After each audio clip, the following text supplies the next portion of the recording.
Hello, this is the third video about introduction to derivatives or differentiation. So we will do what we did on the last video, which is to find derivatives using the definition that we have, that is that the limit the derivative of a function is the limit as delta x approaches 0 of f of x plus delta x minus f of x over delta x. So that is our definition, and we will try to find the derivative of other functions using this definition. So let's say that we have that f of x is equal to x cubed. So we will do the same thing we did before. So instead, we will substitute x with x plus delta x. So we have x plus delta x cubed minus x cubed over delta x. So that is just our translation of the definition into this specific problem. And we see that nothing has really changed. And so now, oh, by the way, a derivative is also called instantaneous rate of change. So let's write that down. Instantaneous rate of change, which means just the slope at a specific point.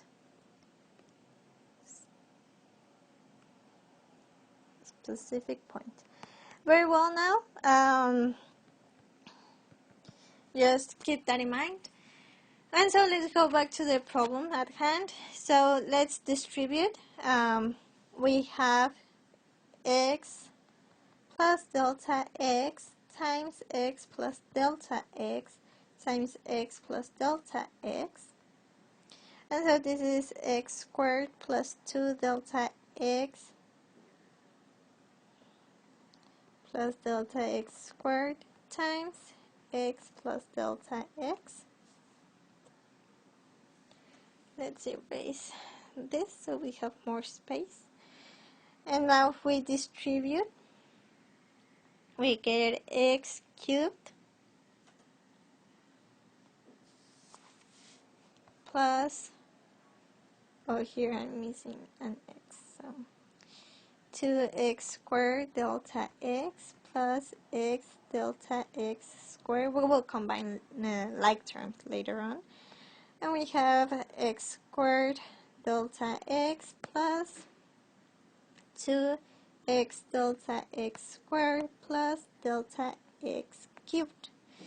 And so let's combine like terms. We have x cubed, then we have 2x squared times delta x, and another x squared plus times delta x, so that's 3x squared delta x,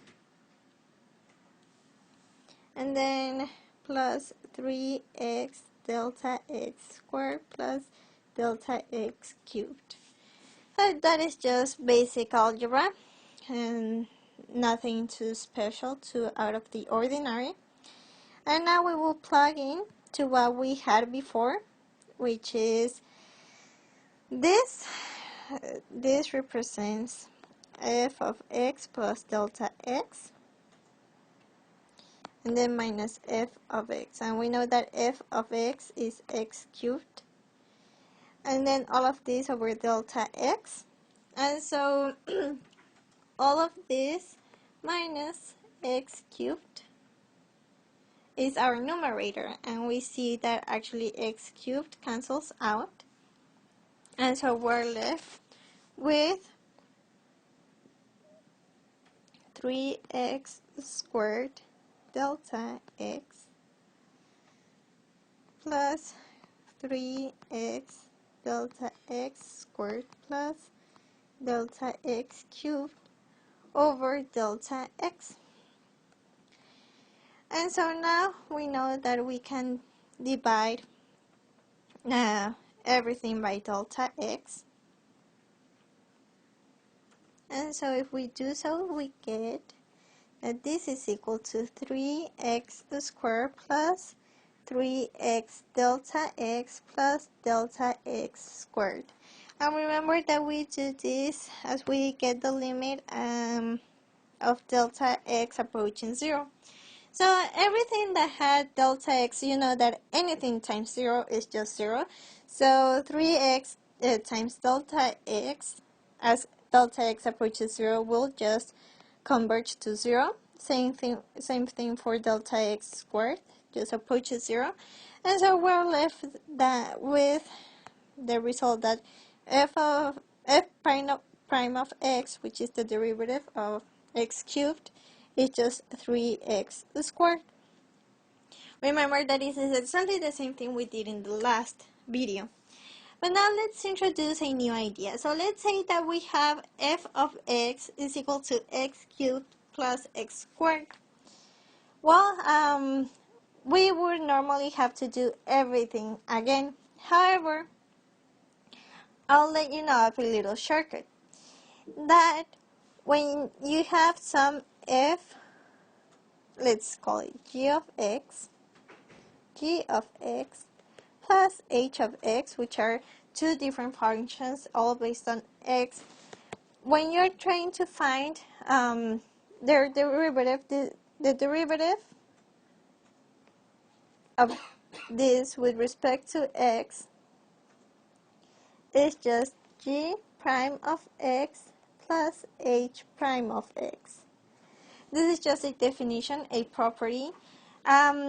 Something that I haven't mentioned is that you could also write the derivative. So this means that you want to get the derivative of whatever is inside here with respect to x. And you could also write it in this case g prime of x plus h prime of x.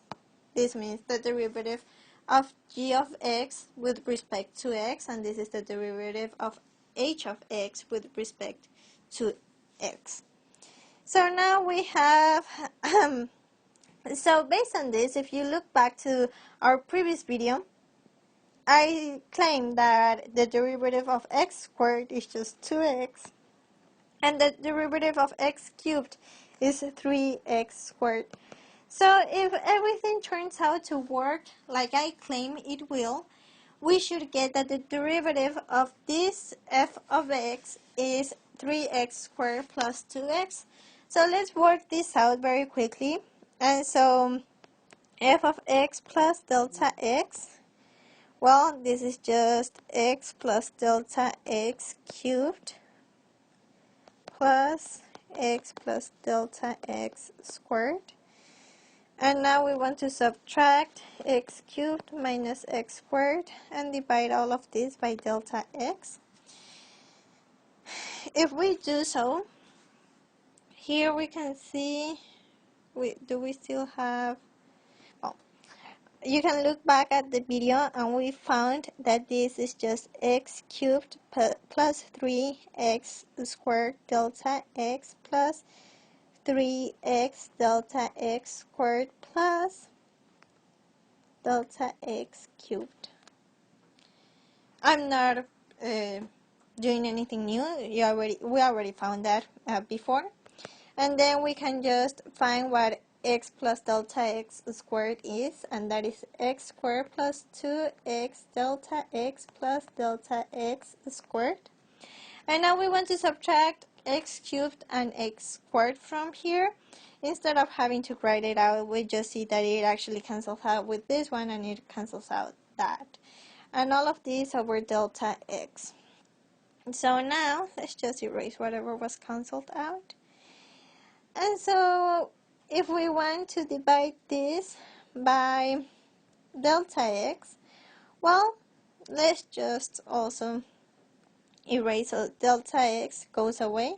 Here it's no longer squared. Here from cubed it goes down to squared. So I'm just dividing everything by delta x, but because of lack of space, I'm just erasing the factors. Okay, and here we just erase the delta x, and here from delta x squared it goes down to just delta x, like so. And so we can now just erase completely the line and the denominator. So just to make it prettier, 3x squared plus 3x delta x plus delta x squared plus 2x plus delta x. So that's what we're left off. But never forget that you have your limit as delta x approaches 0. And so all the terms with delta x go away.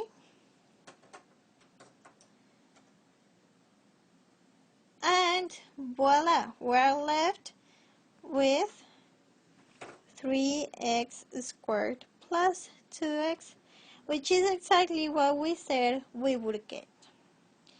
But now let's say that someone asks you, so what is f prime? Let's erase this, we won't have time to do this. Let's say that someone asks you, what is f prime of 3? And we know that f of x is equal to x cubed plus x squared. So what we do is just use the formula that we got, which is f prime of x is equal to 3x squared plus 2x. Plug in the 3 for x, so it's 3 times 3 squared plus 2 times 3. And we get that this is 27 plus 6, and that's 33. And so f prime of 3 for this specific f of x is just 33. And so this is the slope of the function when x is equal to 3. What if they told you when y is equal to 3? Well, when y is equal to 3, what you would have to do if they tell you, well, y is equal to 3, you would have to find the x. So you just have 3 is equal to x cubed plus x squared.